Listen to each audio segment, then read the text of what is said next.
اقوام متحدہ ایک ڈھونگ کا نام ہے کہ جس کے اطراف میں ہم نے برکتیں رکھی ہیں. کس کے اطراف میں؟ مسجد اقصیٰ کے اطراف میں، فلسطین کے اوپر، مسجد اقصیٰ کے اوپر.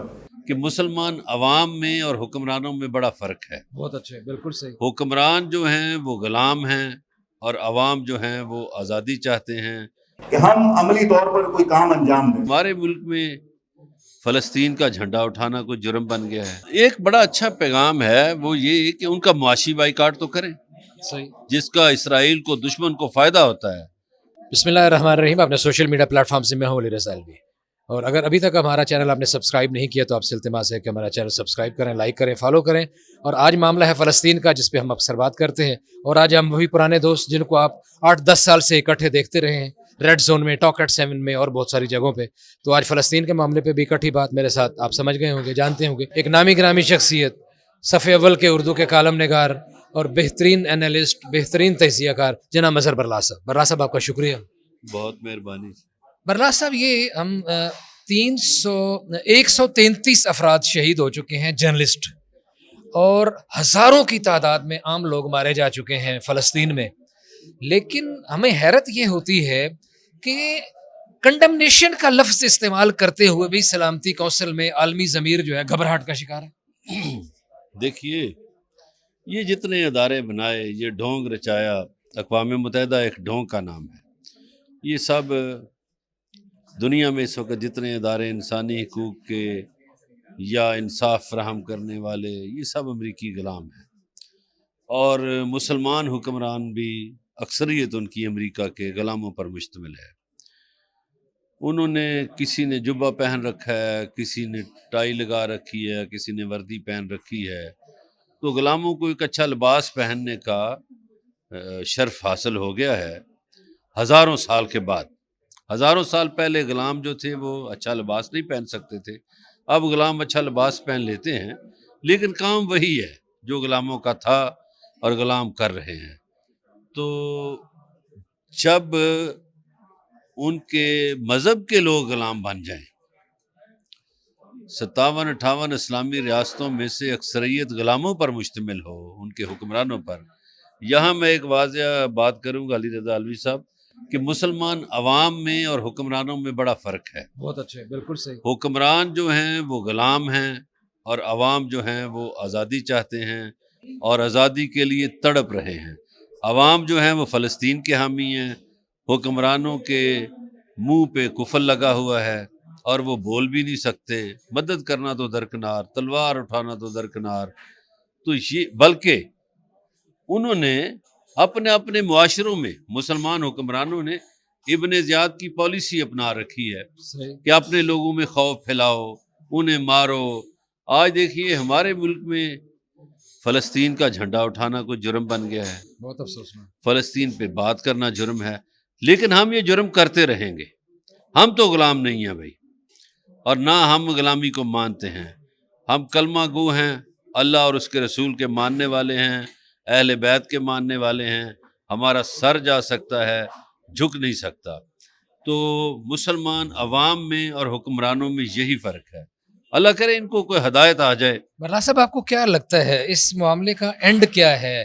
جتنا جینوسائیڈ کیا جا رہا ہے، جتنا قتل عام ہو رہا ہے اور بمباری ہو رہی ہے، زمینی حملے ہو رہے ہیں، وہ تو تھوڑا سا علاقہ ہے، کہیں اللہ نہ کرے کوئی بالکل ہی نسل کشی تو کر رہے ہیں.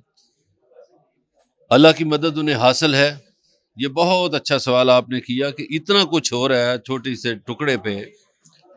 الوی صاحب، گزارش یہ ہے کہ وہاں پتہ نہیں کون کون اللہ کی طرف سے مدد کر رہا ہے. امریکہ ہار گیا ہے، وہاں اسرائیل ہار گیا ہے، یورپی طاقتیں ہار گئی ہیں، اور آپ ان کی ہار کو اپنی زندگی میں دیکھیں گے، یہ پتھر چاٹتے ہوئے نظر آئیں گے آپ کو. برلا صاحب، آخری سوال. ہم لوگ جو یہاں پاکستان میں موجود ہیں، یا جو ہمارے ویورز دنیا میں جہاں بھی ہیں اردو جاننے والے، جو تلوار تو نہیں اٹھا سکتے، بندوق تو نہیں اٹھا سکتے، ان کو فلسطینیوں کے ساتھ یکجہتی کے لیے کیا کرنا چاہیے؟ ایک بڑا اچھا پیغام ہے وہ یہ کہ ان کا معاشی بائیکاٹ تو کریں صحیح. جس کا اسرائیل کو دشمن کو فائدہ ہوتا ہے یا دشمن کے دوستوں کو فائدہ ہوتا ہے. ان چیزوں کا بائیکاٹ کر دیں. ایک بہترین حکمت عملی تو یہ ہو سکتے ہیں ان کا بائیکاٹ کریں. دوسرا ان کے لیے اپنے اپنے ملکوں میں آواز اٹھائیں، اپنے غلام حکمرانوں کو مجبور کریں کہ وہ اپنے زبان پہ لگے ہوئے تالے کھولیں اور کچھ کہیں، اور کچھ نہیں تو OIC کے اجلاس کے لیے مطالبہ کریں۔ کہ قرآن مجید میں اللہ تعالیٰ نے فرمایا ہے بسم اللہ الرحمن الرحیم سبحان الذی اسریٰ بعبدہ لیلا من المسجد الحرام الی المسجد الاقصی۔ یہ آپ سب کو پتہ ہے، میری بہنیں خاص طور پر آپ کا بھی خیر مقدم کرتا ہوں، آپ تشریف فرما ہیں۔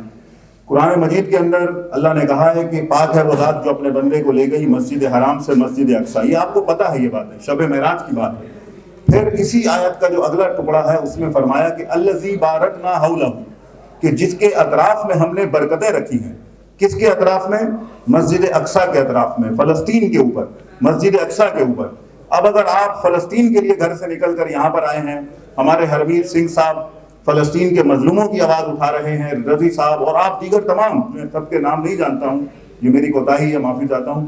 یا آپ یقین جانیے کہ یہ قرآن مجید کی الذی بارکنا حولہ ہے، کہ جس میں اللہ نے کہا ہے کہ جو اس برکت کے ساتھ ہوگا ہم اس کو عزت بھی دیں گے، شرافت بھی دیں گے، کرامت بھی دیں گے، اور جو اس کے خلاف کھڑا ہوگا ہم اس کو ذلیل و رسوا کریں گے۔ یہی حق اور باطل کی لکیر ہے جس کو ہم کہتے ہیں کہ یہ مارکا ہے حق و باطل ہے۔ بس ایک آخری بات کہ میرے بھائی ثاقب راٹھور نے بڑی عمدہ بات کر دی ہے، یہی دلی جذبات ہیں کہ ہم عملی طور پر کوئی کام انجام دیں۔ ساری باتیں بہت بہترین ہیں، ہماری بہن نے بہت خوبصورت باتیں یہاں پر پیش کی، بس ہمیں کیا کرنا ہے؟ اپنے اپنے حصے کا کام انجام دینا ہے اور اس کو آگے بڑھانا ہے۔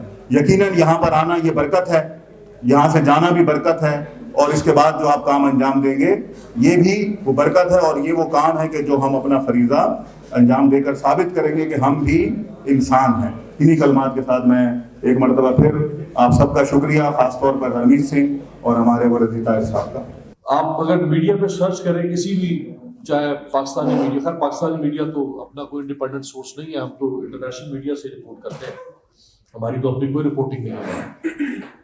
تو اگر آپ انٹرنیشنل میڈیا کو سرچ کریں تو آپ کو جو کیجویلٹیز ملیں گی، جو شہادتیں ملیں گی، وہ تقریباً 32,000 33,000 31,000 ملیں گی۔ تو ایکچولی یہ 32,000 نہیں ہے، یہ 44,000۔ تو جو 32,000 کہا جا رہا ہے اس میں وہ 12,000 لوگ شامل نہیں ہیں جو ملبے تلے دبے ہوئے ہیں، جن کو اب مردہ تصور کیا جا رہا ہے، کیونکہ اب ان کے نکلنے کا یا ان کے بچ نکلنے کا یا ان کی سلامتی کا کوئی امکان باقی نہیں۔ تو تقریباً 44,000 کے قریب شہادتیں جو ڈیتھ ٹول ہے وہ پہنچ چکا ہے۔ سب سے خطرناک کام اب جو ہونے جا رہا ہے وہ عید سے 1-1.5 ہفتے کے بعد شروع ہوگا، اور وہ رفح کے مقام پر تقریباً 2 سے 6 ہفتے تک کا پلان ہے اسرائیل کا کہ وہ رفح میں بمباری کرے گا، کیونکہ یہ شمالی اور مغربی غزہ سے لوگوں کو دھکیل کے اور اب وہ رفح کی طرف لے کر آیا ہے۔ اب رفح میں بمباری کر کے، اور مصر کو اس سے پہلے آگاہ کیا جائے گا کہ اسرائیل وہاں بمباری کرنے جا رہا ہے،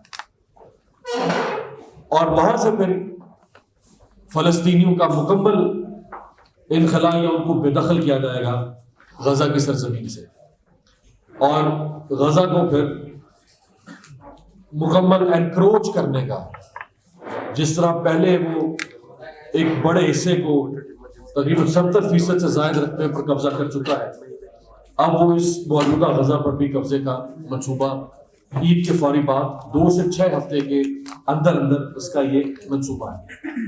تقریباً 70,000 سے زائد لوگ زخمی ہیں، جن میں سے کچھ 13.5 یا 14,500 بچے ہیں۔